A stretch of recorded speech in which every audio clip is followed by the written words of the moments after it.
Oi, gente, boa tarde, né? Vamos fazer o Lido de novembro. Hoje são 6 de dezembro e, né, o mês já acabou e a gente vai ter a conversinha, né, sobre os livros que eu li. Eu li 3 livros, em compensação, né, que eu acho que outubro eu não li nada, ou foi setembro, não lembro, mas mesmo teve um mês que eu não li nada. Então, pelo menos, né, algum mês pra gente contabilizar alguma coisa. E esta pilha aqui que tá aqui do meu lado. Hoje a bebida é chocolate quente. Não dá pra eu mostrar pra vocês qual é, mas é umas calças assim que eu comprei no mercado.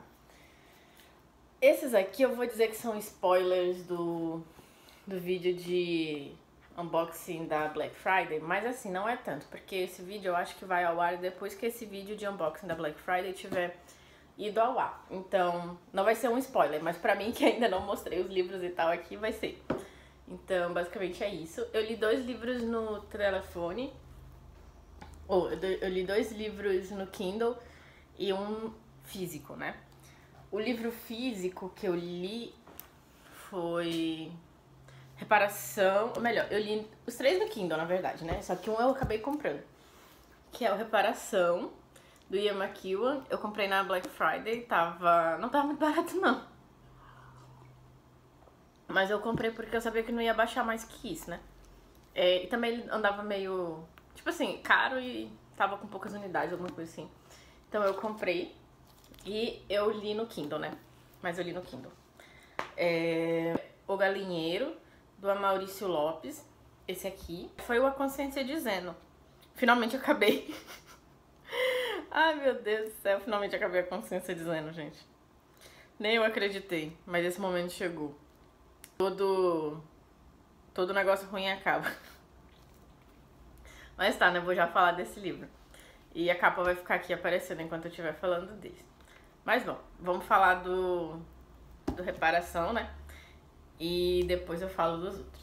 Bom, Reparação conta a história do casal, né? Que é a Cecília Thales e o Robert, né? Que o apelido dele é Robbie. Esqueci o sobrenome dele, mas tudo bem. O Robert, no caso Robbie, ele é um agregado da família da Cecília, né? Porque o que acontece? O pai do Robbie meio que abandonou a mãe, alguma coisa assim. E ela era funcionária da casa, né? Dos Thales, no caso a família da Cecília. E o pai da Cecília ajudou muito a mãe do Robbie, né? Depois que esse marido foi embora e tal. Aí ele acabou dando uma casa pra ela, né? E até uma casa perto da propriedade, pra ela não ter que sofrer muito com o deslocamento, né? Porque ainda era um bom pedaço, assim andar, né? De terra, né? Pra ela chegar até na casa onde ela trabalhava. A Reparação, né? Que é o título, é a história que a Brione, que é a irmã mais nova da Cecília, conta pra ela poder reparar, tipo assim, um pouco de meia-culpa, né? Do que ela fez com essa irmã e com esse cunhado, né? Vamos colocar assim. E por que isso acontece, né? Vamos lá passar a história. Aí a gente começa a história ambientando, né? Quem eram os Thales e quem eram, no caso, também o Robbie, né? O Robbie, ele é aquele menino que era o filho da empregada, sabe? Aquela figura do filho da empregada? Que tem, acho que também na obra da Sally Rooney, que também é com o Connell, do Pessoas Normais. Então, ele é o filho da empregada, né? E ele convive, né? E acaba que o Thales, né? O pai da Cecília, ele banca a educação do Robbie, né? Porque ele é um menino inteligente, ele é esforçado. Então acaba que ele pagou faculdade pro menino também, ele fez literatura, se eu não me engano. Só que ele queria medicina. Aí nesse momento eu fiquei assim, porra, amigo, né? Tá, por que, meu querido? Aí ele acaba bancando, né, a educação desse menino. E o Robbie meio que convive na casa dos Thales, né? Ele mora lá também. Porque é mais fácil pra ele, e a mãe dele vive a maior parte do tempo lá também. E esse pai banca essa educação e também banca pra Cecília, né? Que no caso é a filha mais... né? É a filha do meio, se eu não me engano, né? A mais nova é a Brione e eles têm um filho mais velho, que é o irmão mais velho delas duas, né? Leon, eu acho o nome dele. E o que acontece? Eles convivem muito assim, eles têm uma idade próxima, se não me engano, ele tem 17 ou é 18 e ela tem 16. Eu acho que ele tem 17 e ela tem 16. E eles convivem, tipo, são muito próximos, assim. Eles sabem que eles não são irmãos, mas eles meio que convivem com aquele, sabe, relacionamento entre primos. Tipo, eles sabem que não existe nenhum laço sanguíneo entre eles, mas que eles têm essa questão, assim, de ter umas picuinhazinhas, dele ficar frescando, tipo, ai, Cecília e tal, seu, tipo, assim, essas bobajadas, né, que dizem que quando dizem que, né, macho gosta de alguma menina é que ele tá dando sinais, é assim, né, com essas bobajadas aí. Aí, o que acontece? Ele realmente percebe que ele tá gostando da Cecília, ele que tem essa consciência de que ele que tá gostando da Cecília, e não é uma coisa que ele consiga controlar, tipo, ele tá perto dela, ele fez faculdade com ela, e o fato deles estarem de férias, né, nessa casa, né, dos Tales, a proximidade é inevitável, não tem como ele não ficar perto da Cecília. Onde ele tá, ela também tá, porque ela mora lá, né, a casa é, né, dela, de certa forma, né. E o que acontece? Eles têm um vaso nessa casa, que é da dinastia Ming, eu acho, alguma coisa assim, que o tio, no caso o irmão, né, do pai da Cecília, o tio da Cecília, ele ganha porque na guerra, que eu acho que foi a primeira, que eles estão mencionando a primeira, né, mas esse livro se passa no contexto, se não me engano, da segunda. E esse tio foi pra guerra, né, e ele teve que adentrar uma área de um museu, né, pra ajudar a salvar algumas peças, né, a guardar algumas peças antes que elas fossem roubadas. E deram esse vaso, né, a cidade deu algumas das peças que tinha nesse museu pra ele, pros soldados, né. E ele guardou esse vaso, né, ficou como uma meio que herança de família, né, e esse tio já é falecido. E a Cecília meio que assim, fica responsável, né, por ficar perto desse vaso, por guardar esse vaso. Então ela meio que arranja alguma utilidade pra ele, né, ou seja, colhe umas flores e coloca água dentro, né, e as flores dentro desse vaso. Aí ele começa uma picuinha com a Cecília e tal, não sei o que, aí trinca um pedaço desse vaso e cai dentro de uma fonte. Aí essa é a cena do filme também, uma cena icônica, né, que é quando ele vê o corpo da Cecília pela primeira vez, assim, num contexto mais, assim, sensual. É a primeira vez que ele olha pra ela e é aquele momento, assim, que encerra. Se ele achava que ele gostava dela só como uma irmã, foi aquele momento que ele percebeu que não, ele nunca mais gostaria dela como uma irmã, porque ele tinha desejo sexual por ela, né. Ele percebeu isso com essa cena, né, com a primeira vez que ele vislumbrou o contorno do corpo dela pelo vestido molhado, né. E é quando, assim, ele até começa a fantasiar sexualmente com ela após isso. E a história começa a partir disso, né, porque a Briony, que é a irmã mais nova, que assim, ela é dita como a filha prodígio da família, né, porque ela gosta de escrever, desde sempre ela foi uma criança, assim, que gostava de ler o dicionário, aprender a falar e se expressar era uma coisa que a Briony era muito conhecida por, né.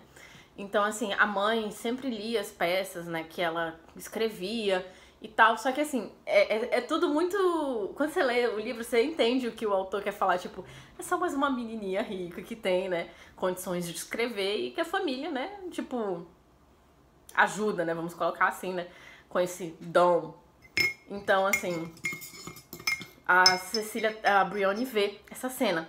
Ela acha esquisito, ela percebe que tem alguma coisa a mais nisso, só que ela não entende, porque ela é criança. Ela tem, eu acho que 12 ou 13 anos. Quando ela percebe essa cena, ou são 11, não lembro. Então, assim, ela ainda é criança, ela não tem noção do que é, né, estar se tornando adolescente, de estar nutrindo sentimentos por outra pessoa, né.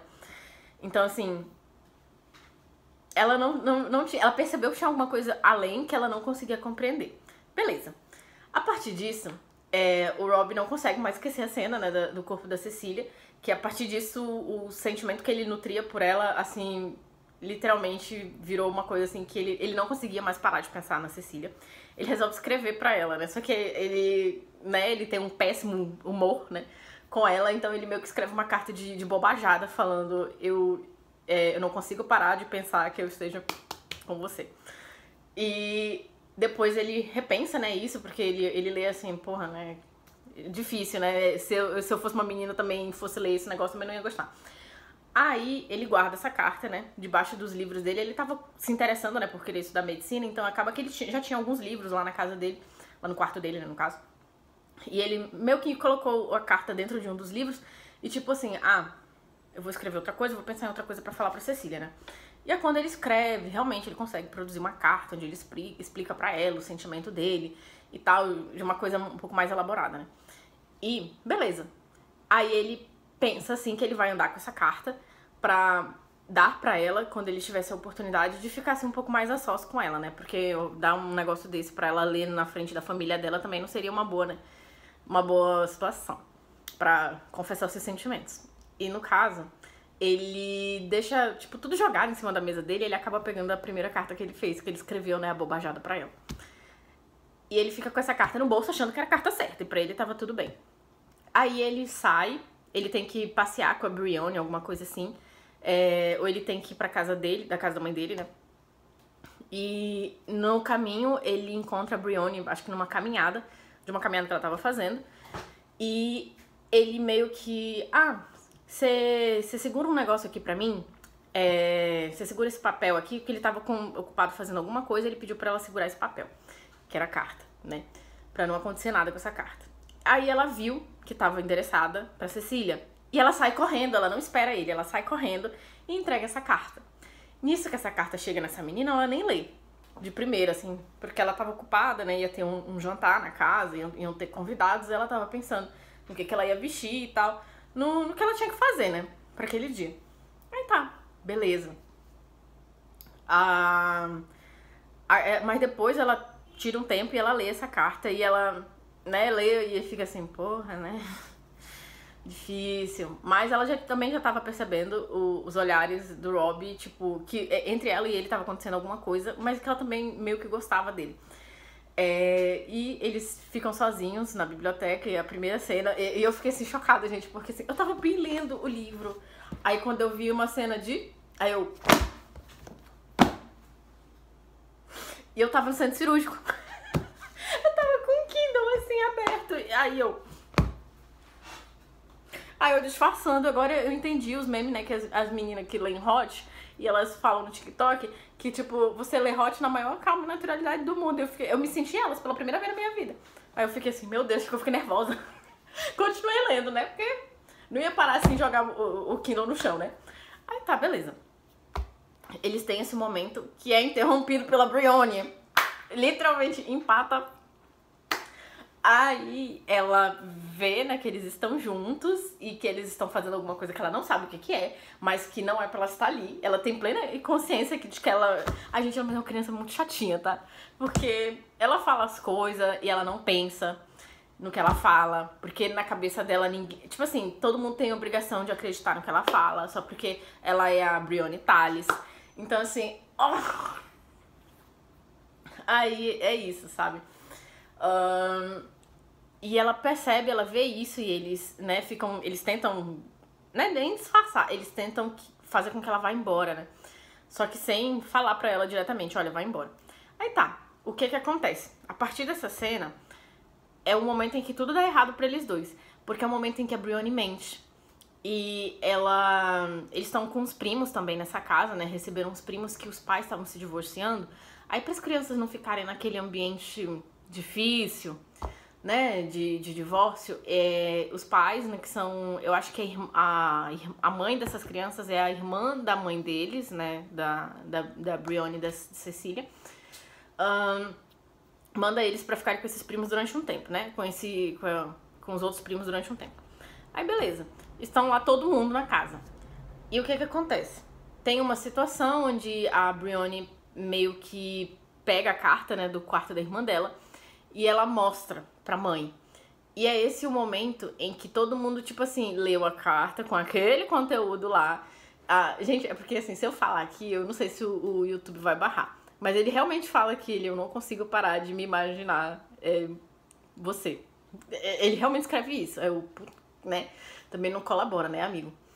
Aí, a mãe lê a carta e ela já fica assim... pretérita. Melhor termo que eu tenho assim pra definir essa mãe, ela ficou pretérita, passada chocada, mas até então não era nada, né? Era só uma carta que um menino bobo escreveu pra ela. Ela ficou preocupada, né? Porque eles convivem muito proximamente. Então, mas até então ela não podia fazer nada. Ela só podia, né, pedir pra ele não frequentar mais a casa. O problema mora no fato de que a Briony, sabendo que ele e a Cecília, que ela viu, né, acontecendo, ela se acha no direito de proteger a própria irmã mais velha. E ela diz que, ela não fala, né, no caso, que aconteceu um crime, mas o que acontece? Tem essa prima, né, nessa casa, e esses primos estão passando por esse momento difícil, né, emocionalmente é difícil, porque eles sabem que os pais estão se separando e eles não estão lá, né, com a mãe, perto da mãe e tal, e eles não estão recebendo, assim, atenção, né, eles estão sendo tratados como, meus primos que estão aqui de viagem, entendeu? Tipo, como um outro agregado, né, que você tem que tratar melhor do que o Rob, que não é um agregado familiar, né. E a Briony basicamente diz que viu o Rob violentando a prima dela, a Lola, né, e a Lola é de fato violentada, só que por outra pessoa, por outro homem, na verdade. E era um homem que estava lá, que eles estavam recebendo convidados, outras pessoas, né, sem ser esses primos. E ela é violentada por uma dessas pessoas que estava lá nessa noite.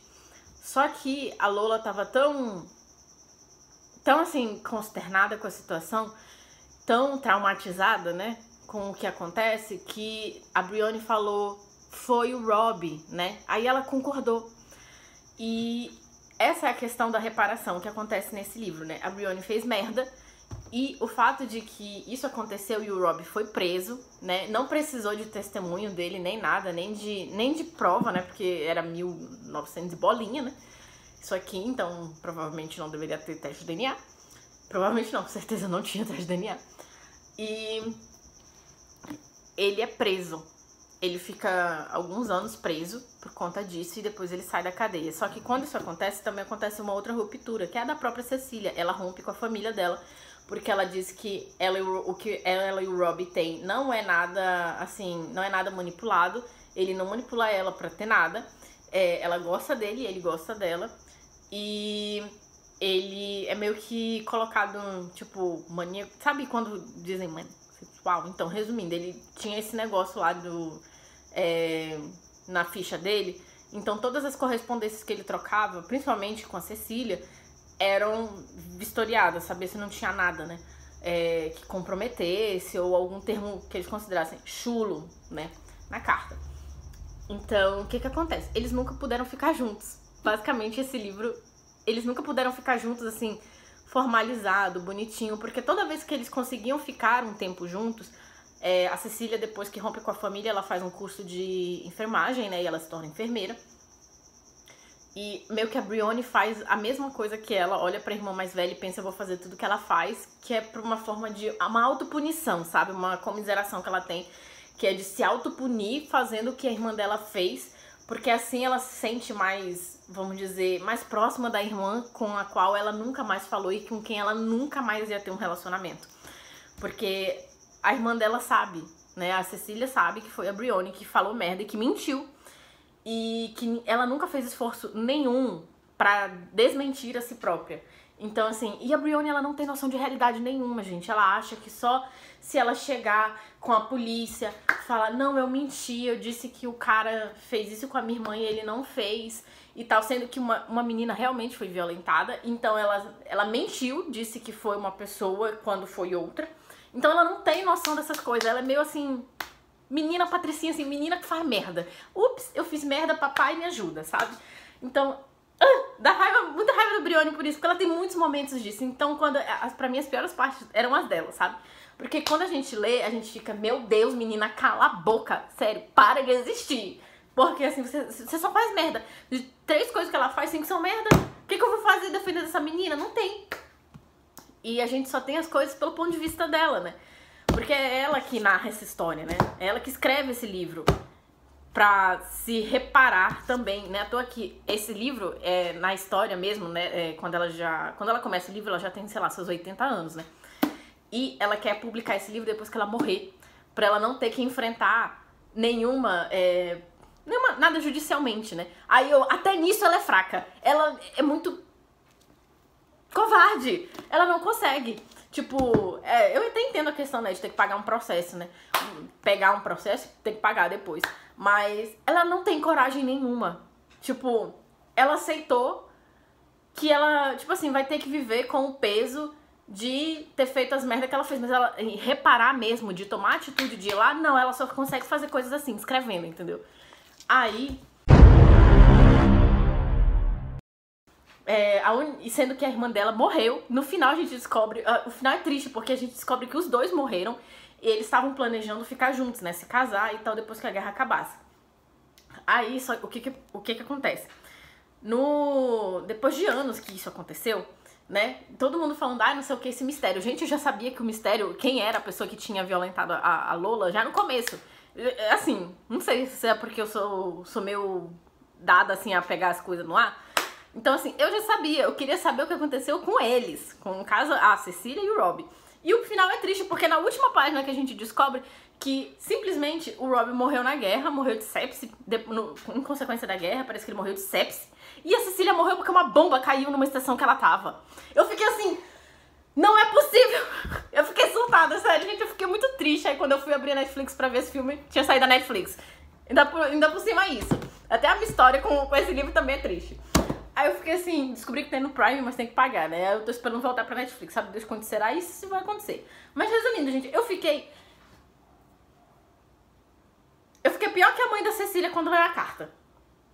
Porque assim, imagina você ter impossibilitado a felicidade da sua irmã. Sério. Eu fiquei assim, cara, não é possível que a Brione viveu, e assim, ela tinha, sei lá, uns 20 anos quando isso acontece, né? Ela tem 80 no começo do livro. E eu fico assim... Quer dizer que essa cadela desgraçada viveu até os 80 anos. E sendo que ela descobriu um diagnóstico de demência. Demência. Ela vai esquecer que ela fez merda. E eu fiquei assim... Quer dizer que essa cadela desgraçada fez essa merda toda. Vive até os fucking 80 anos. E ela não tem coragem de fazer nada. Nada. Só escrever um livrinho pra todo mundo saber que eu caguei a felicidade da minha... Eu acabei matando a minha irmã. De desgosto. Eu dei um desgosto eterno pra minha irmã. Ela vai morrer com esse desgosto de saber que ela nunca ficou com o homem que ela sempre amou. Eu fiquei assim... passada com esse livro. Mas tá, vou me recompor, terminar aqui o meu chocolate quente, aí que já deve estar frio, do tanto que eu falei que já tenho 24 minutos aqui falando, eu revoltada com esse livro.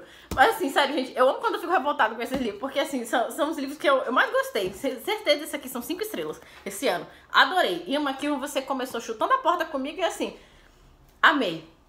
Pode vir mais desse que eu vou ler. Eu não sei se eu vou pegar aquele outro dele, o Enclausurado, né, pra ler. Vou pensar sobre isso. Mas tá, vamos pro próximo livro.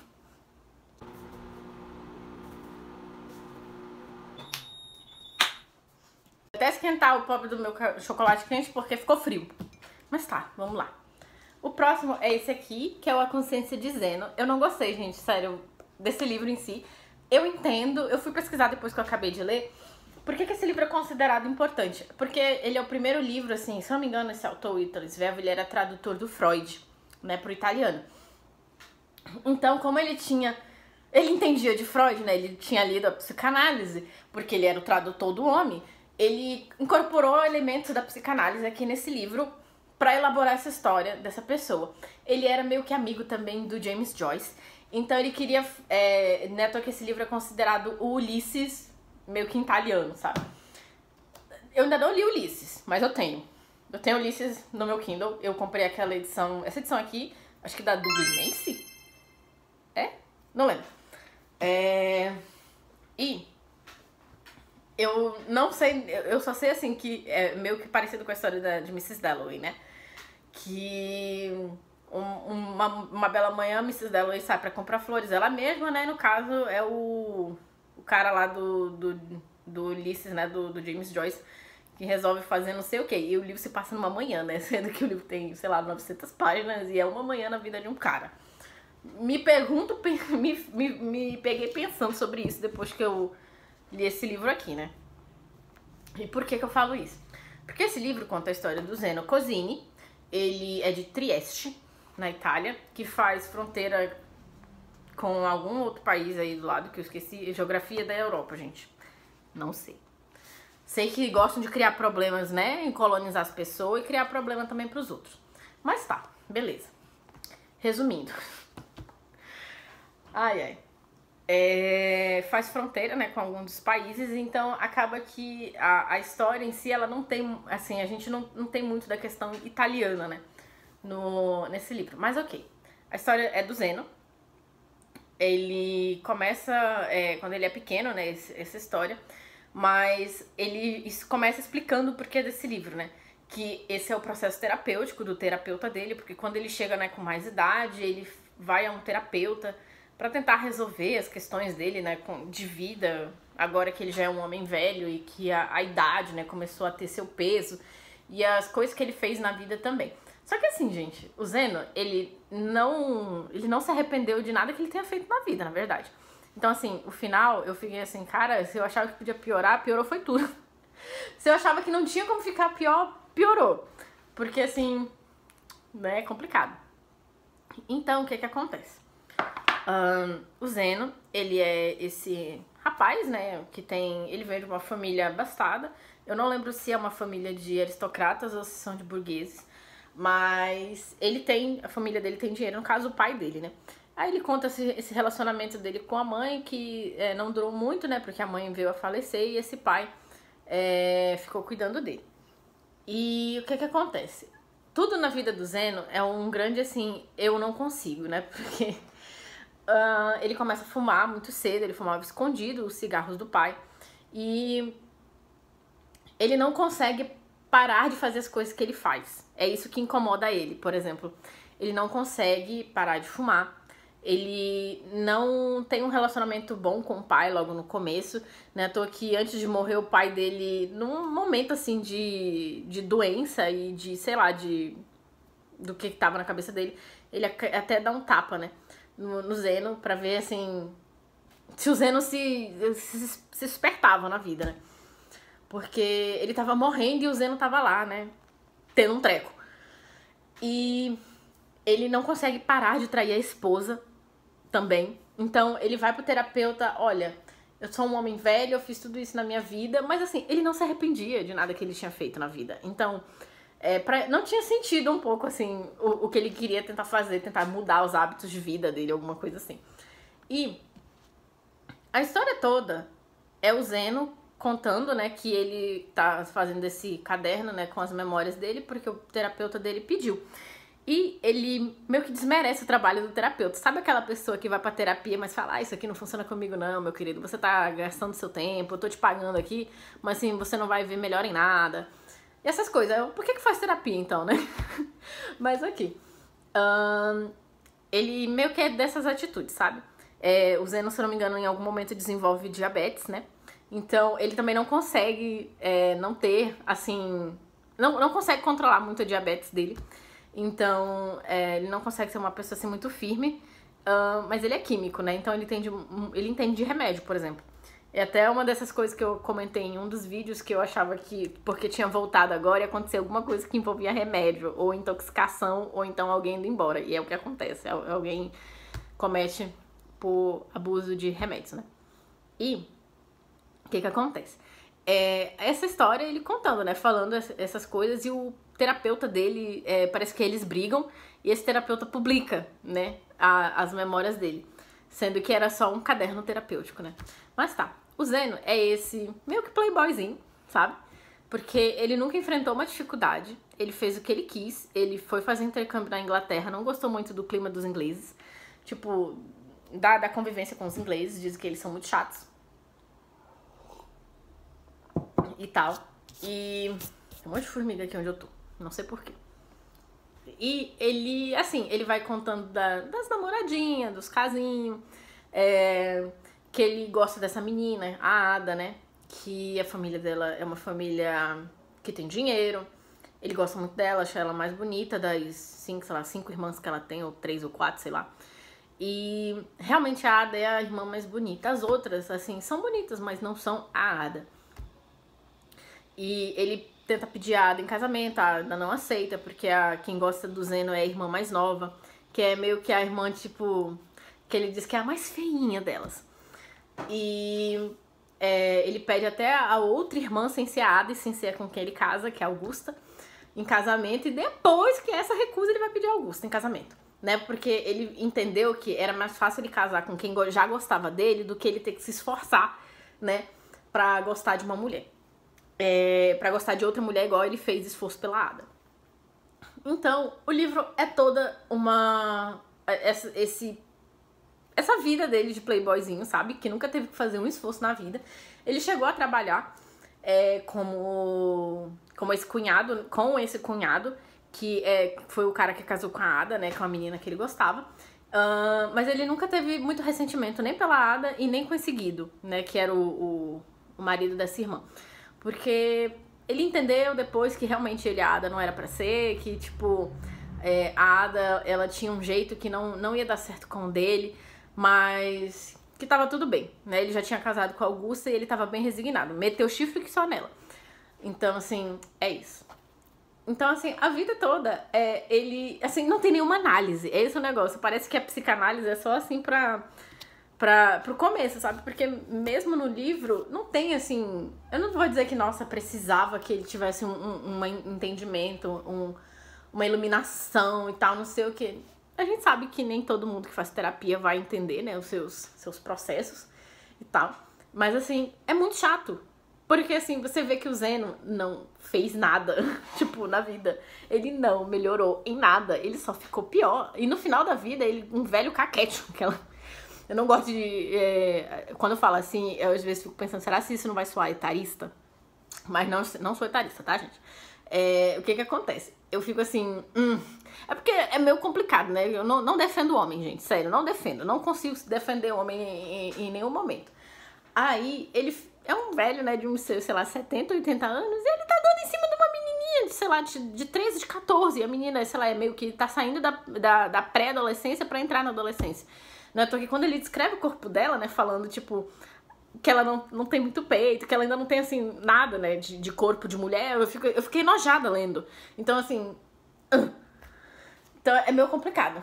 Muito complicado. E, assim, a questão da psicanálise nesse livro foi com Deus. Eu até falei no vídeo dos meus compromissos literários, que, aliás, eu vou atualizar aquele vídeo, né, nesse momento aqui. Eu tô lendo atualmente só o Contato, né, daquela lista lá.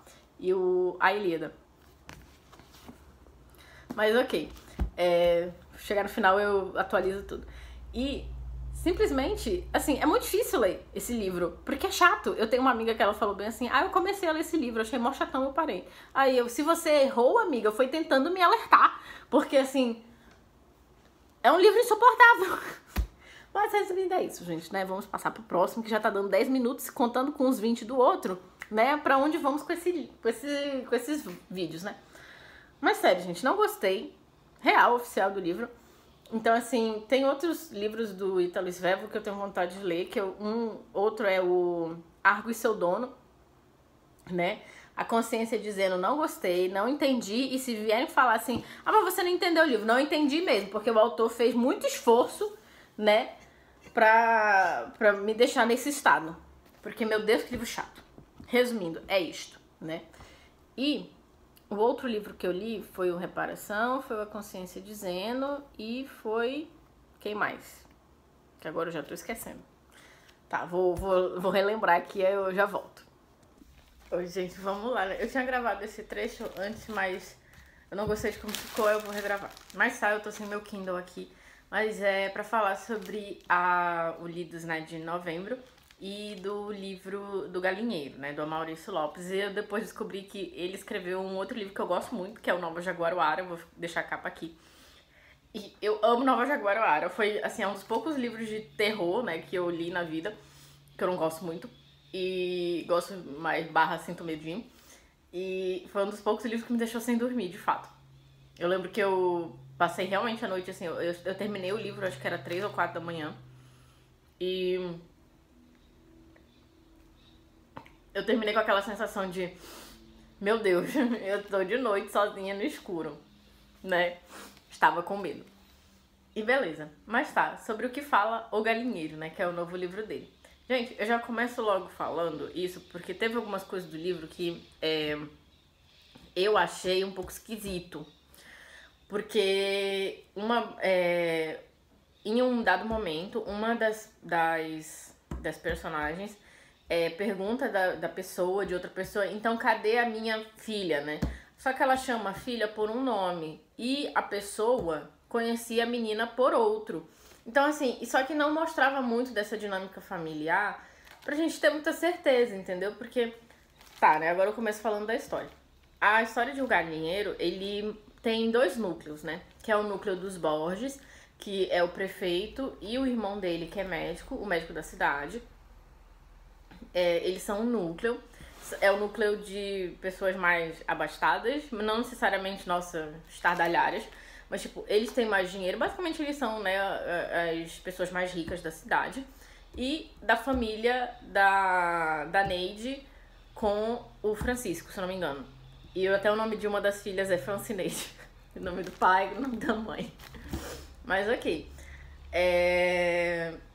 Tipo, eu não sei. Que ele foi publicado direto no coisa lá do Kindle, né? Então, assim, eu não sei se faltou uma revisão aí. Porque ficou um pouco esquisito, né? Essa questão de que ela fala a mãe fala pra um dos Borges, tipo, cadê a minha filha? Só que ela fala o nome da menina, né? Aí ele não tem nenhuma menina com esse nome aqui. Mas não era assim de... ele realmente não entendeu o nome.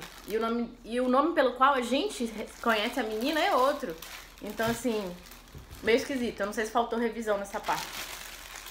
Mas, resumindo, a história é desses dois núcleos, né? A família da Neide com Francisco e a família dos Borges. Porque eu não lembro o sobrenome, eu também não lembro se foi falado o sobrenome deles, né? Mas, ok. Temos essa família, né? A família da Neide. A Neide, ela trabalha como doméstica, né? Ela faz serviços domésticos nas casas das pessoas, né? E ela tem a Francineide, tem o outro menino lá, que eu esqueci o nome, e essa outra filha, né? Que a gente conhece a menina como Beatriz, se eu não me engano o nome dela. E o que acontece? Nós temos do outro lado os Borges. Os Borges são as famílias, a família que é dona da cidade, porque eles têm uma tradição deles serem os prefeitos, deles serem envolvidos. Eu acho, o único que não fez muito isso foi o filho, né, que estudou medicina. Que estudou medicina, mas que ele tem envolvimento sim no que acontece. A família da Neide tem uma tradição de roubar galinha da vizinhança. E uma noite específica lá, ela e a família, ela e o marido vão lá e roubam uma galinha. Nesse ano eles vão introduzir os filhos nessa tradição. Gente, se a tradição é certa ou errada, não tô aqui pra julgar, tá? E eles vão levar os filhos e eles escolheram a casa dos Borges, né? Há uns meses atrás, não lembro quantos propriamente, a outra filha deles desapareceu. E eles não tinham rastros dessa menina, eles não sabiam pra onde que ela foi, o que ela foi fazer, tipo, se ela tava com alguém, se ela fugiu com alguém, se ela fugiu só. E eles viviam esse luto, né, que eles não podiam saber se era luto ou se era outra coisa, né, de sentimento de terem sido abandonados, né, terem sido deixados. E eles escolheram a casa dos Borges, né, pra roubar a galinha. E eles têm um galinheiro, né, o nome... eu achei um pouco até coisado, porque, né, a pobre da galinha... As pobres das galinhas aparecem mal, assim, na história. E eles foram lá, né, nesse ano eles iam começar a ensinar as crianças, né, e eles levaram. Nisso, eles foram lá na casa dos Borges, né, obviamente, né, foram por trás do terreno, foram fazendo todo um aparato, né, pra eles não serem vistos, e eles dão de cara com uma situação esquisita, né, porque o prefeito, ele sofreu uma situação emocional muito forte, porque ele perdeu no mesmo momento a filha e a esposa, que foram atropelados por um caminhão, se não me engano.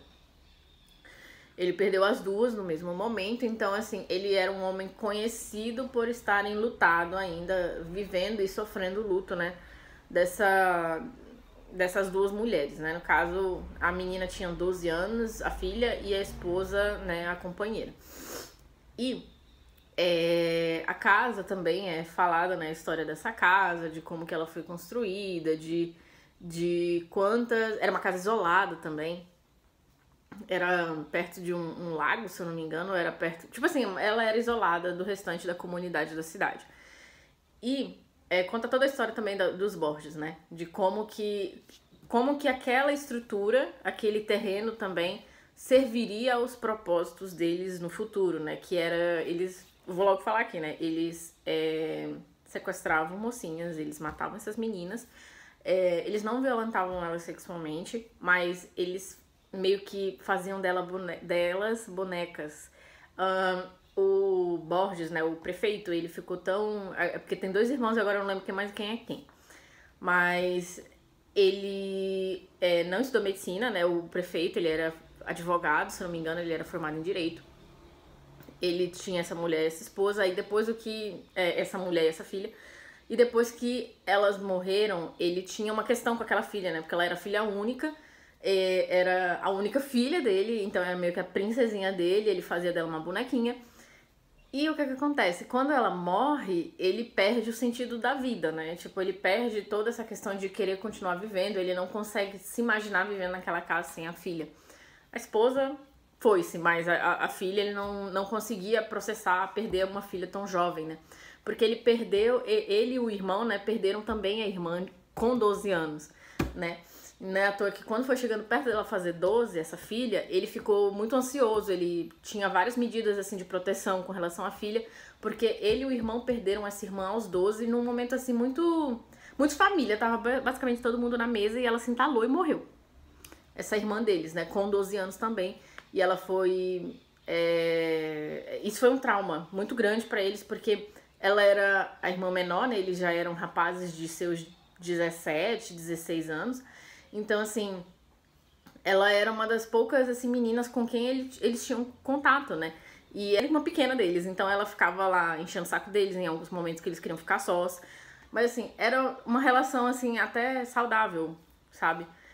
Dentre irmãos e tal, de tipo... E é um trauma muito grande pra eles, porque eles perdem essa questão de ver a casa, porque também acaba o casamento dos pais, né? Os pais continuam vivos, continuam juntos, mas os pais meio que morrem, sabe?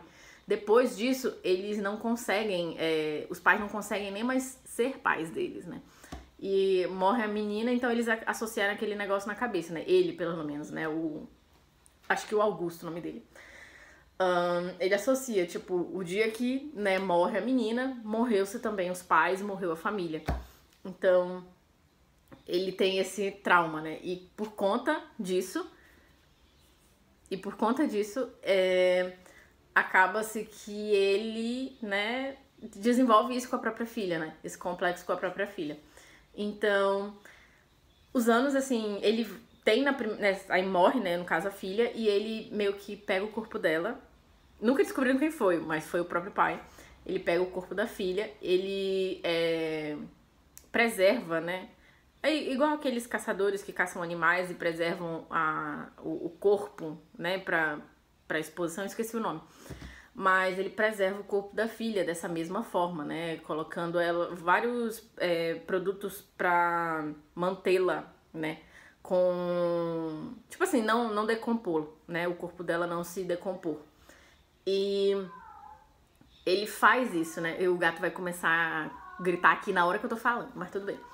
Então, ele olha pra essas outras meninas de 12 anos também com esse mesmo olhar, né? De que em algum momento elas vão deixar, né, de existir e ele quer preservar elas assim, né?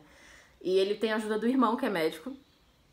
O pai era professor de biologia, né? Então, acaba que ele sabia essas técnicas de preservação e ensinou pros filhos. Aí o filho que fazia medicina entende-se, né, que ele saberia, né?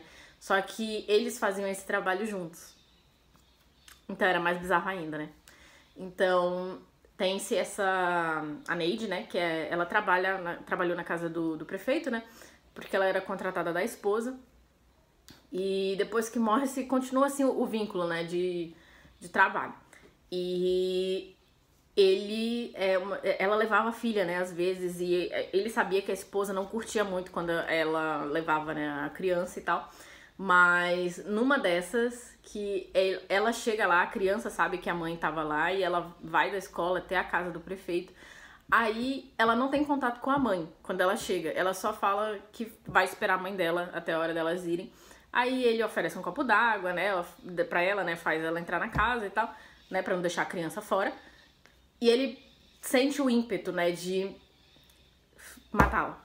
E é quando isso acontece, né, o nome da menina é Beatriz, né, essa é a parte que eu falei, né, que eu achei meio esquisito, não sei se foi uma questão de revisão, porque eu não lembro, gente, de verdade, nas poucas cenas, assim, que descrevem a família da Neide, deles usarem esse nome pra ela, Rita, né? Sendo que a gente só conhece ela pelo nome de Beatriz.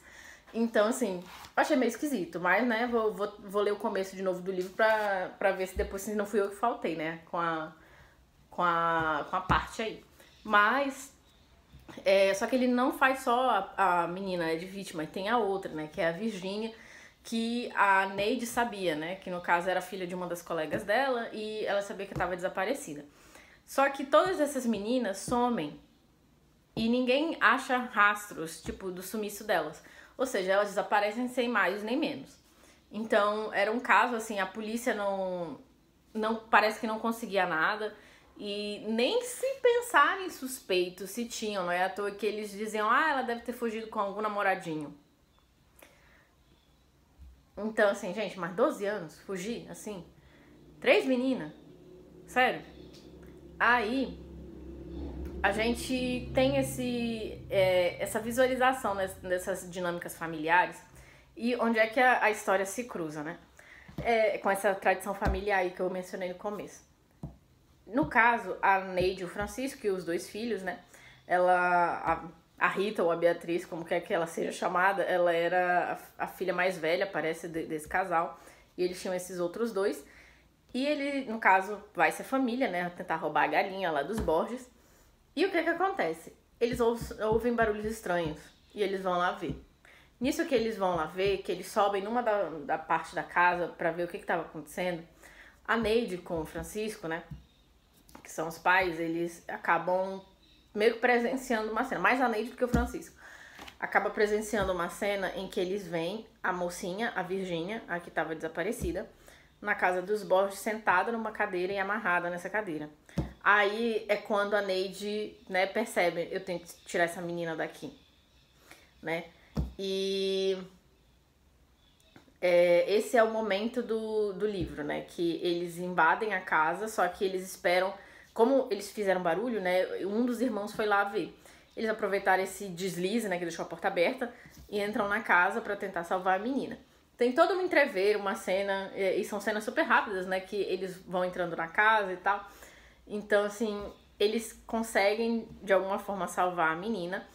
E o que acontece, né, que é a parte final, que é a parte, assim, que eu mais fiquei assim, cara, agora sim é o exercício de suspensão da descrença. Porque... E não é uma crítica a Maurício Lopes, eu só realmente achei, assim, que foi um pouquinho de um exercício, assim, de suspensão da descrença. Porque esse livro é um thriller, né, um suspense, no caso. E como uma pessoa, assim, que fez um curso da saúde, eu fiquei assim, rapaz, é meio complicado isso aqui, né, com a minha noção de séries policiais, né, me dão esse negócio de que não existe crime perfeito. Existe crime difícil de ser resolvido, mas perfeito não, né? Então, assim, meio que o que acontece, né? Então, se você não quiser saber o que acontece com o cara, né, que mata as meninas, né? Porque o outro irmão, ele acaba morrendo, né, nessa situação toda, porque ele tem uma arma e acaba que eu acho que é a Neide que atira nele. E o outro irmão, né, que foi o que fez as coisas com as meninas, ele que vai ser o objeto a partir disso, né? No caso é o corpo dele, porque o que acontece? A Neide, num acesso de fúria e de raiva, ela mata, né, o Augusto, e ela dá várias facadas nele. E ele morre, né, em decorrência dos múltiplos ferimentos que ele tem no corpo. E eles, ao invés de levar a galinha roubada, né, o que eles levam é o corpo do Augusto, né, pra casa ainda, sendo que isso tudo se passa numa noite, tá, gente? Toda essa situação, tirando a questão dos flashbacks e memórias e, né, dar o contexto histórico, familiar das coisas, tudo se passa numa noite. E eles levam o corpo do homem. Aí eu já comecei assim, cara, e ninguém viu. Ok, é no interior, é no escondido e tal. Dá pra relevar. Levaram o corpo de um homem, mas assim, era o corpo de um homem, mano. Tinha que ter pelo menos 2 pessoas, né? Com um porte físico um pouco assim, né? Que não seja uma criança, pra levar. Aí eles levaram o corpo do homem pra casa, colocaram debaixo da pia. Aí eu... E o cara já com rigor mortis, né? E fedendo, né? Porque se ele foi esfaqueado, então o sangue tá saindo, né? Então, e sangue apodrece, né, gente? O sangue vai sofrer os processos, né, também do pós-morte. Então, portadoras de útero vão entender quando eu falo que, né, sangue tem cheiro. E o que acontece, né? Portadoras de útero são pessoas que menstruam, né? E eis que ele passa a noite debaixo da pia. Quando é no dia seguinte, tem uma tradição na cidade, que eu não lembro se é de São João, é de Carnaval, ou de qualquer outra época, mas resumindo, eles têm que malhar o Judas. Sabe quando... O mais próximo que eu posso explicar é malhar o Judas. Sabe quando fazem um boneco e tá com fogo nele e tal, essas coisas? Então, resumindo, fazem isso com o corpo do cara. Só que ele, pra não mostrar o corpo, né, pra população, pra não ficar um negócio esquisito, né, no rolê, um crime, eles colocam, vestem o corpo como se fosse um boneco. Aí é quando, né, o pessoal sacaneia, né, com o pobre do boneco. E só que assim, gente, eu fico, cara, como é que ninguém percebeu, né? Mas é outro exercício de suspensão da descrença. E no final eles queimam, né? O boneco tá com fogo no boneco pra terminar de matar todas as provas, né? Só que, cara, vai sobrar osso, hein? Só pra avisar. Eu não sei se vocês sabem, mas vai sobrar o osso, né? Tipo... Porque, gente, pra você fazer os ossos virarem pó, ou seja, incinerar, que é o processo de cremação, precisam-se de altas temperaturas. Um fogo normal desse que a gente ateia pra fazer churrasco, ele não vai dar essas condições pra degenerar mesmo, pra incinerar os ossos, tá? Então, ia sobrar osso. Podia ir pele, podia ir órgão, podia ir tudo, mas o osso ia sobrar. E é meio complicado, gente, sério. É porque no final eu fiquei assim...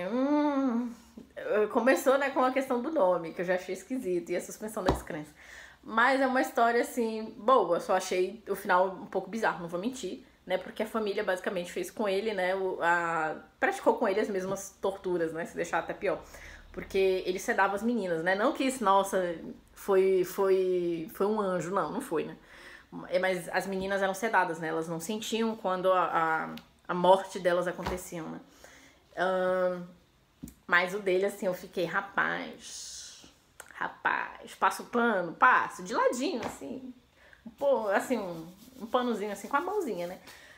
Mas, assim, acho esquisito, não vou mentir, ficou meio, assim, meio bizarro esse final, e eu fiquei, assim, preocupada, porque eu gosto desse tipo de coisa, mas tudo bem, e é isso. Mas foi um bom livro, foi uma boa leitura, eu achei a leitura muito fluida. Algumas partes, tipo, tinha uma queda, né, de ritmo, principalmente quando eles falavam das memórias familiares. Mas de resto o livro é muito fluido, né, porque ele se passa em uma noite. Então, resumindo, é isto. Tá no Kindle Unlimited, tá, gente? Então tá de graça pra quem tem Kindle Unlimited. Eu não lembro se tá de graça, na verdade, pra todos, né? Eu posso deixar aqui na descrição depois a confirmação. Mas resumindo, é isso. Eu fiquei levemente preocupada com esse livro, mas eu gostei muito, gosto muito de Nova Jaguaruara. Ainda não superou o meu negócio com Nova Jaguaruara. Eu gosto muito, bem mais, na verdade. Nova Jaguaruara me fez ficar preocupada de visitar qualquer igreja no interior do Brasil. Ai, meu Deus. E, aliás, leiam Nova Jaguaruara, gente, é muito bom. Ele é terror mesmo, assim, que envolve coisas paranormais e sobrenaturais. Então, assim, é muito bom. De verdade. Leiam mesmo Nova Jaguaruara, porque é ótimo. Realmente me deu a impressão assim, nossa, né? Vamos tomar cuidado, né, gente, com certas coisas aí. Então é isso, eu vou ficando por aqui, né? Não sei se eu consegui, né, ser mais objetiva, provavelmente não, porque esse take aqui tá maior do que os outros dois. E é isso. Ótimo livro. Leiam literatura brasileira.